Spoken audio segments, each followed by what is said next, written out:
I would never, ever, ever, ever even entertain the thought of harming my children or anyone else's child. And yet the God yet the God that so many people pray to, devote their lives to, has killed, I don't know how many people, hundreds of thousands, if not millions. And this is to teach us what?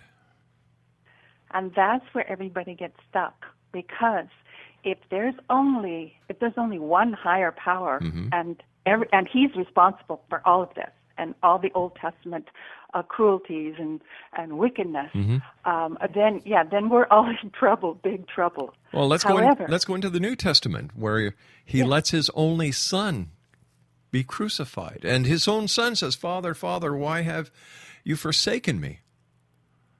And the Father doesn't do anything.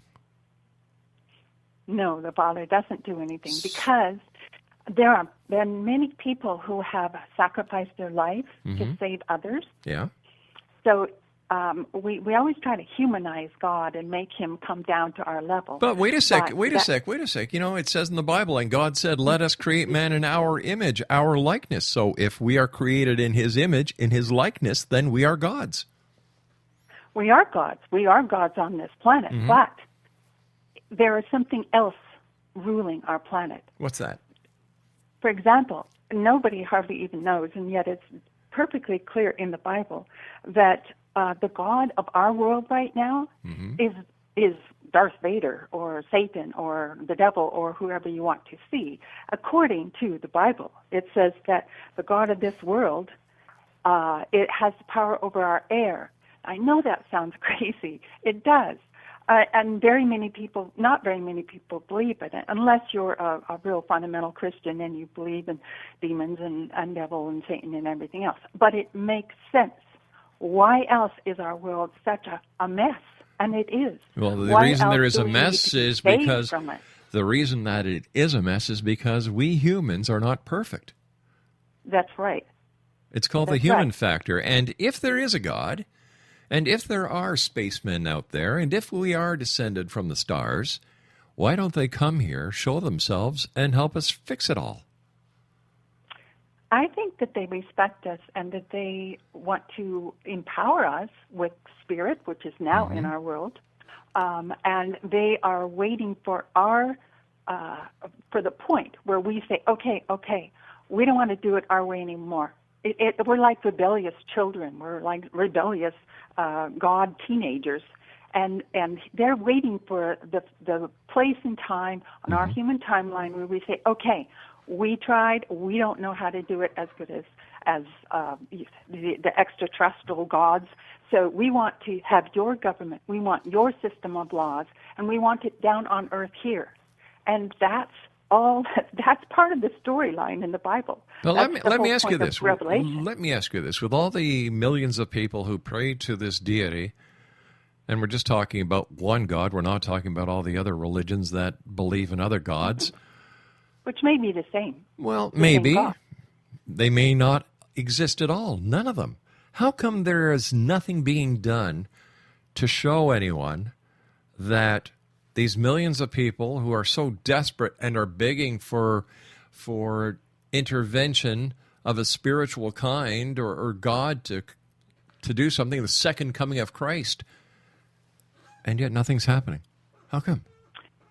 Well, nothing's happening maybe in your mind or some of the listeners' minds, but others have heard of amazing things happening. Such as? Africa has so many miracles happening right now that it's unbelievable. And anybody can test God. Anybody can prove that God exists. Well, all right. Prove to me that what's going on in Africa are miracles. What kind of miracles? Well, personally, I have seen miracles myself, small miracles, but I have missionary friends who have raised somebody up from the dead, and it's not that big of a deal over there to use spiritual powers to manifest things or to influence your life or to help your family. Let me ask you this. The people who are raising the dead, are they good or are they evil? I think whoever has that kind of spiritual power has a connection to something greater than themselves, and that they can link into it. There's many analogies of God, but look at the World Wide Web. Okay, so if there's a higher power flowing through that individuals can link into to do good things in their life or to help other people, well then it's all on a spiritual realm that they connect into. But you're looking at it one way. I see the web as being the largest septic tank or a cesspool that man has ever created. I think that the internet, when used by the wrong people, can do a lot of harm. When used by the wrong people, or if you have a connection to the wrong station, if there's a source of God that people can connect to, a power that they can connect to, then there must also be a source of negativity. Some people have told me that it's like tuning in to either a negative source or a negative, greedy, selfish, cruelty source of emotional power, or a godly source where loving your neighbor and loving that higher power more than anything else results in a whole different set of celestial laws to live by. Stand by. You and I have to take our news break at the bottom of the hour. Exo Nation, my guest this hour is Catherine Rozek. She's the author of The Celestial Proposal. The website is www.thecelestialproposal.com. If you'd like to send me an email, xzone@xzoneradiotv.com. Our website is xzoneradiotv.com. And I'd like to welcome WPBNTV.net to our growing family of worldwide affiliates. My name is Rob McConnell. I'll be back on the other side of this commercial break with the news right here in the X Zone. Don't go away.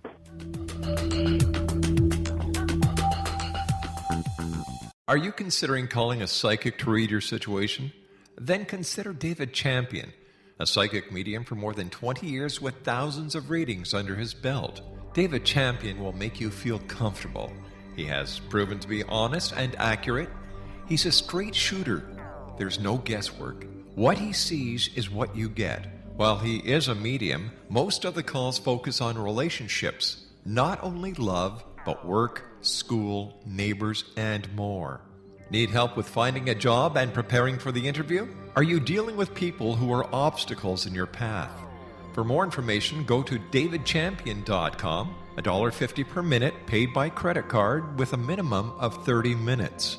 For your reading with David Champion, call 1-877-702-8598. That's 1-877-702-8598.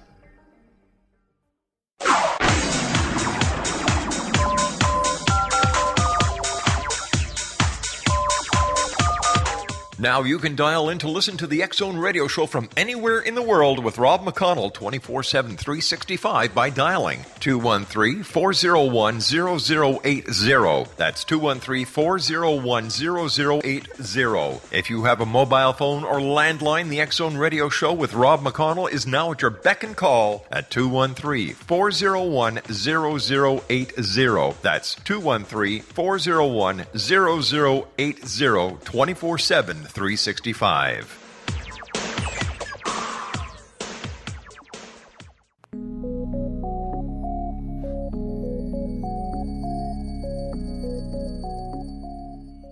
Hi, this is Elizabeth Joyce with Stargazing for the X Zone for the week of April 28th. The sun will look like a ring of fire above some remote parts of the southern hemisphere on Tuesday during a solar eclipse, but most people around the world won't get a chance to see it. Whereas lunar eclipses occur when there's a full moon, the solar eclipse only happens during a new moon. Half the world saw the blood moon lunar eclipse during the full moon of April 15th. Tuesday's eclipse will occur when the moon is closest to its farthest distance from the Earth, making it too small to cover the sun completely. The resulting effect looks like a ring of fire called an annulus, and that appears as a silhouette around the moon. Remember, when there's a new moon, there's no moon at all. The worldly application of a Taurus solar eclipse is to help you get in touch with your core values. It blocks out personal ego desires to go right to what your inner spirit wants to manifest. The opportunity is to bring higher values and greater beauty into your life now. The new moon and solar eclipse on Tuesday may send the world into a mild tizzy. Watch North Korea and the Ukraine for major upsets with government. But you will get another opportunity to consolidate whatever advantages you have gained over the past few months. A Taurus new moon is excellent for putting practical effort into your needs and desires. Health and wellness options get a boost early in the week, perhaps prompting you to consider a new diet or exercise routine. There's also positive news on the work front, as changes can mean a boost in earnings or a promotion. If you've been applying for a new job, you may get some good news. Later, Venus glides into Aries, which brings romance and pleasure. Look, your love life is looking much livelier. Enjoy a few social outings. It might help take your mind off some more stressful matters. Perhaps you want to make some changes in your home, new furniture, paint, whatever. Whatever comes your way, you'll probably put a lot of energy into it, so focus and accomplish what you want. Because there's lots of planets in unmovable signs, Taurus and Scorpio, as May opens on Thursday, be careful of stubborn my way or the highway thinking. Warrior Mars is still retrograde until May 19th. Consider what is dead in your life and needs to be released. Know that your highest path is shown if you go into your inner self to seek direction. Continue with hard work early in the week, and then make time for a variety of fun as the month of April ends under a Gemini moon. Gemini wants to keep things on the move, talk to a lot of people, and does not get bogged down in any one thing. Enjoy May Day and the Kentucky Derby on Sunday. Time to plan for some summer fun. And for more information on Elizabeth Joyce, or if you'd like to book a private consultation, visit her online at www.new-visions.com. That's www.new-visions.com. Exonation, my guest this hour is Jane Catherine Rozek. She spent 10 years in the alpine meadows of the Canadian wilderness, where she shaped a unique spiritual belief system that enabled her to thrive in that harsh, isolated environment. Challenged by necessity, she learned how to activate faith as a creative force that can actually change reality. Now, how did your faith change your reality? I was pitted up against a lot of dangerous situations out in the bush. So I learned how to rely on that power to give me courage and to do some amazing things. So we had grizzly bears and a lot of dangerous and 40-degree below zero weather. This was something I tested and I tried. The second half of my book talks about implementing that kind of power and how to activate it.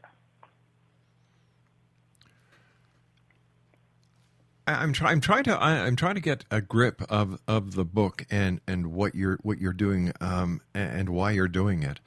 Are you trying to bring on a new version of an old-time religion? No, I'm trying to prepare people that maybe that old-time religion is actually going to intercede with us in the future. For example, what is the human race going to react? How are they going to react if some big extraterrestrial force comes down, like in the movies, and wants to put their government onto our planet? Well, let's see. I don't think that's going to happen. If it hasn't happened by now, the chances of it happening are next to none. You know, you've got people that have been searching the skies with all our modern day technology, and nobody yet has brought unequivocal proof that extraterrestrials or UFOs are real. Well, except SETI has announced that the last count, at least on Googling it, there's supposed to be 20